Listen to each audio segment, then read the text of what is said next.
Hello, donc les triangulaires partie 2. Donc du coup, sur la première partie, pour synthétiser, on avait vu que souvent, lorsqu'un individu se retrouve dans un schéma de liaison, donc de triangulaire, je ne parle pas là du simple adultère, je parle vraiment du schéma de la triangulaire, donc de la liaison, où vous avez quelqu'un qui est dans l'incapacité d'opérer un choix, on est souvent dans le cadre de conditionnement inconscient. C'est-à-dire qu'une personne n'arrive pas simplement par le biais de la conscience à dire oui ou non, on va choisir tel ou tel partenaire. Donc ça renvoie souvent à des conditionnements inconscients, donc ça renvoie à des fractionnements identitaires et de manière plus subtile et plus pernicieuse, la personne qui va s'inscrire dans une liaison va inconsciemment rechercher à nourrir d'autres besoins qui correspondraient à d'autres aspects de sa personnalité qui seraient de manière consciente refoulés. Donc ça, c'est super important de l'avoir en mémoire. C'est pas toujours le cas, bien entendu. Chaque situation est unique. Mais dites-vous que dans la galénique des liaisons entretenues, on a souvent cette composante-là, donc qui est de l'ordre du morcellement identitaire et du refoulement identitaire. Donc on va rechercher dans une autre vie, une autre liaison, une autre relation, une autre composante, la réponse à certains besoins qui ne seraient pas complètement entendus. D'accord? La deuxième partie des triangulaires, pour moi, elle va être orientée sur la notion d'emprise psychologique. Donc, je vais vous expliquer un petit peu quels sont les piliers principaux de l'emprise psychologique dans les triangulaires. Vous remarquerez que souvent, quand une personne n'arrive pas à choisir, on est très en colère contre elle. Parce qu'on a l'impression qu'elle fait exprès, qu'elle perd du temps, que c'est pas si compliqué que ça de savoir avec qui on veut être. Donc souvent, l'autre personne qui attend d'être choisie, si vous voulez, en fait devient chèvre, s'énerve, se sent rabaissé, humilié, rejeté. On travaille un petit peu, on trifouille les blessures de l'âme, les 5. Et souvent, voilà, ça génère une grande incompréhension et surtout une grande frustration parce qu'on a envie de prendre la personne et de la secouer, de lui dire mais réveille-toi quoi. Tu vois pas que c'est une garce, tu vois pas qu'elle est mauvaise, tu vois pas que je sais pas moi que la personne te manipule, que c'est pas, tu serais beaucoup plus heureux si tu me choisissais. Donc il y a toute cette frustration que l'autre personne va garder en elle parce que celui qui est censé choisir ne le fait pas. Voilà.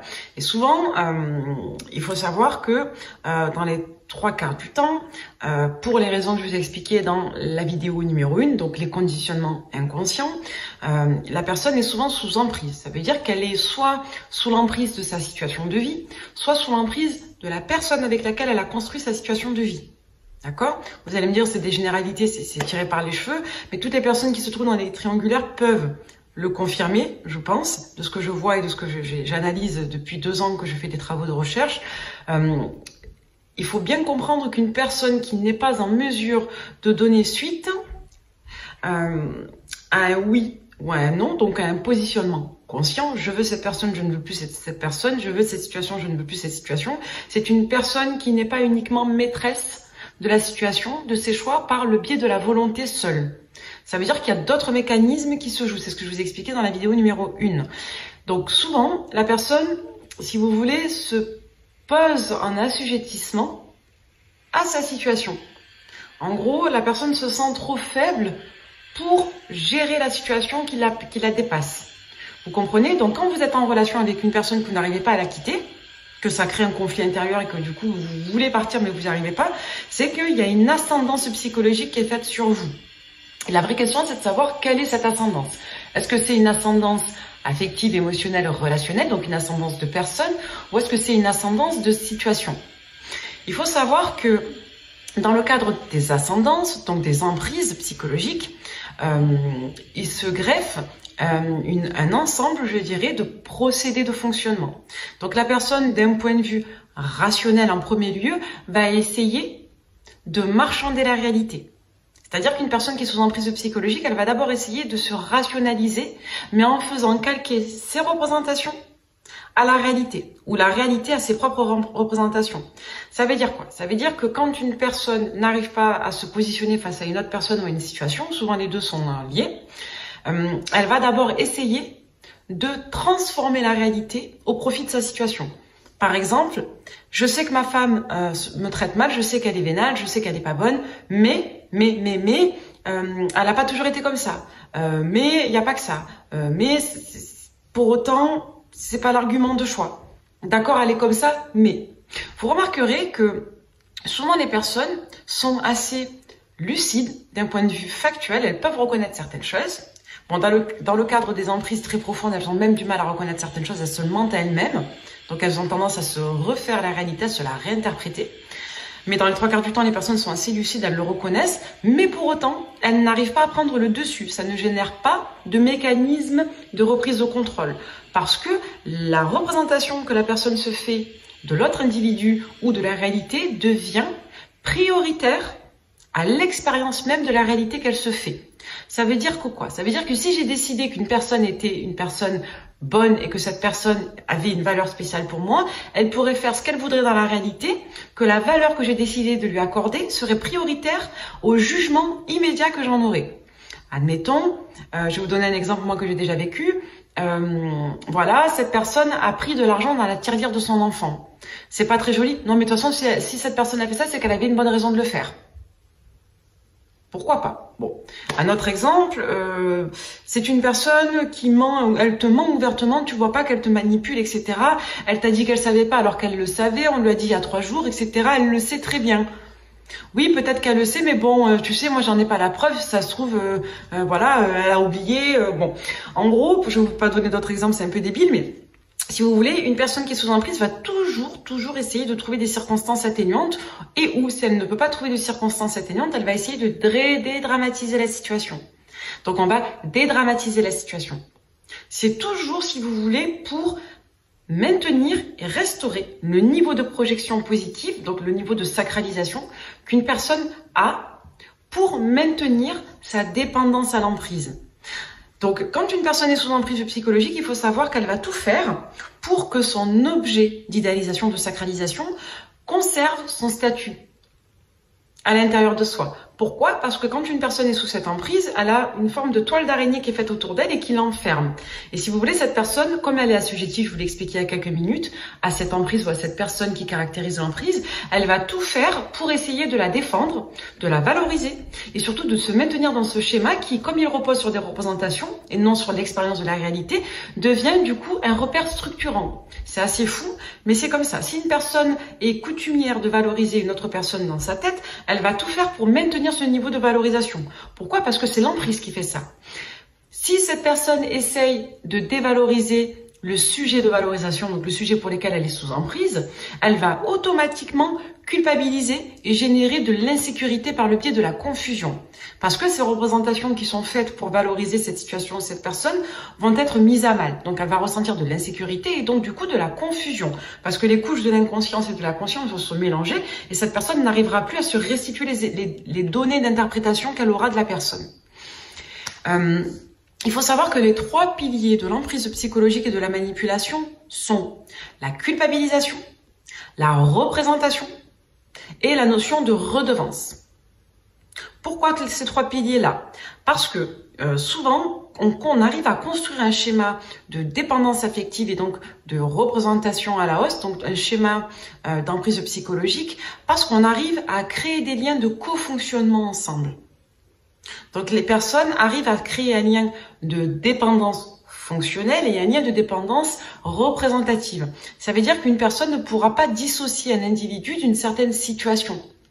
Et ça, ce n'est pas fait par le biais de la conscience. Souvent, vous devenez tous fous et folles parce que vous ne comprenez pas pourquoi l'autre est imperméable à l'entendement. On lui prouve par A plus B que la personne est manipulatrice, qui est fausse, etc. Et pourtant, la personne ne veut rien entendre ou alors ça n'imprime pas. Ça ne pénètre pas la conscience parce que ça se joue sur des schémas représentatifs. Et ça, je sais que c'est très difficile à comprendre et à accepter. Mais partez du postulat que quand une personne est sous emprise, ça prend énormément de temps de l'en faire sortir. Il y a un dicton qui dit « Essaie d'ouvrir les yeux à un aveugle, il ne les ouvrira que sur toi ». Donc pour qu'une personne cesse son schéma empirique, donc de dépendance d'assujettissement à une personne pour laquelle elle est sous emprise, donc pour casser un schéma d'emprise, il faut travailler sur les 3 choses suivantes. La culpabilisation, c'est-à-dire qu'une personne retrouve une certaine autonomie émotionnelle et qu'elle a assez de ressources intérieures pour s'autosuffire et s'auto-rassurer. Donc, elle s'éloigne un petit peu de ses besoins de représentation pour se rassurer. Donc, il faut qu'une personne apprenne à développer son adaptation émotionnelle, donc son adaptation à la réalité factuelle. Donc, il faut qu'elle travaille sur soi, en quelque sorte, qu'elle fasse ce qu'on appelle de la reprogrammation, du rencodage cognitif. Deuxième chose, c'est en gros, faut pas agir directement sur l'emprise. Il faut agir sur soi, en premier lieu, toujours sur soi. La deuxième chose, il faut casser les schémas de co-fonctionnement, donc les schémas représentatifs. Pourquoi? Parce qu'une fois qu'une personne apprend à travailler sur ses besoins émotionnels, donc sur ses rencodages, ses représentations, elle va travailler sur l'ensemble de ces schémas représentatifs. Ça veut dire qu'une personne va réapprendre à se positionner face à la réalité et surtout, elle va réapprendre à hiérarchiser le niveau d'importance de la réalité par rapport à ses niveaux d'importance cognitifs. C'est-à-dire d'abord vous remettez tout ça en place et ensuite vous apprenez à prioriser la réalité par rapport à ce que vous avez déjà en place à l'intérieur. En gros, il faut que la réalité factuelle, donc l'expérience que vous faites factuellement de la réalité, devienne prioritaire à l'expérience intérieure que vous avez déjà initialement. Parce que souvent, si vous voulez, quand vous n'arrivez pas à ouvrir les yeux sur une personne qui vous met sous emprise ou quand vous constatez qu'une personne est sous emprise, vous verrez que la personne n'arrivera pas ou vous n'arriverez pas à entendre raison par un simple argumentaire. En gros, j'ai beau vous prouver par A plus B que, et même si je vous le prouve, vous allez mettre en place un mécanisme de dédouanement ou de dédramatisation pour que votre scénario intérieur, vos scénarios intérieurs, prennent le pas sur l'expérience de la réalité. Donc en gros, vous défendez la personne et vous défendez votre situation d'aliénation. En fait, quoi qu'il se passe, vous défendrez la personne. Quoi que vous en pensiez et quoi que la réalité vous prouve. Et donc ça, c'est sur ce facteur-là qu'il faut agir. Il faut que la personne réapprenne à se projeter dans la réalité de manière autonome et il faut que cette expérience de soi de la réalité redevienne prioritaire aux autres représentations qui ont déjà été traitées dans la première étape. Le troisième palier, c'est la notion, donc dans le cofonctionnement qu'on a vu précédemment, c'est vraiment la notion de, je dirais, projection de soi positive. Ça veut dire quoi? Ça veut dire qu'il faut mettre de l'ordre entre le passé, le présent et le futur. Ce qui veut dire qu'une personne doit aussi prendre de la hauteur sur ses propres expériences de vie. Donc sur le premier volet, on travaille sur la cognition, sur le deuxième, on travaille sur l'adaptation posturale à la réalité, et sur le troisième volet, on travaille sur la redéfinition de ces cadres moraux, de manière plus profonde. Donc, je sais que ça paraît un petit peu fou dit comme ça. Vous allez me dire, de toute façon, si un homme veut tromper, il trompe. S'il n'aimait pas sa femme, il la quitterait et puis c'est tout. C'est pas si compliqué que ça. C'est pas que c'est compliqué. C'est pas très difficile à comprendre. C'est juste que c'est beaucoup plus complexe qu'on peut le penser. Donc, dites-vous bien que si une personne est sous emprise psychologique, vous pourrez lui parler, vous pourrez lui faire tout ce que vous voulez. Elle n'ouvrira pas les yeux. Parce que, si vous voulez, au-delà de la sphère consciente, il y a la sphère inconsciente et tous les conditionnements représentatifs qui sont greffés à tout ça, qui font qu'une personne ne va pas être considérée uniquement pour ce qu'elle est ou pour ce qu'elle fait, mais elle va être considérée aussi pour tout ce qu'elle représente et pour tout ce qu'on a greffé à cette représentation-là. Par exemple, on va dire que, voilà, la mère vous êtes en liaison avec un homme, d'accord, qui est marié, qui est en train de se séparer, ou même qui est encore marié, qui n'est pas séparé, peu importe, et vous vous rendez compte que cet homme est sous emprise psychologique de sa femme. C'est-à-dire que sa femme, quoi qu'elle fasse, il la défend, ou du moins il n'arrive pas à la quitter, d'accord? Et vous avez beau essayer de lui faire ouvrir les yeux sur cette femme, oui, mais tu vois pas qu'elle est manipulatrice, elle est méchante, elle est ci, elle est ça, elle est tout ce que vous voulez. Ben en fait, non, c'est la mère de mon fils, et ben je la défendrai coûte que coûte. Voilà. Parce que c'est la mère de mon fils, non. Mais si elle est comme ça, c'est parce qu'elle a une bonne raison. Oui, je sais qu'elle est vénale, mais j'arrive pas à quitter. Voilà. Donc il y a des personnes qui vont être assujetties à l'autre personne, et puis il y a des individus qui vont être assujettis à la situation.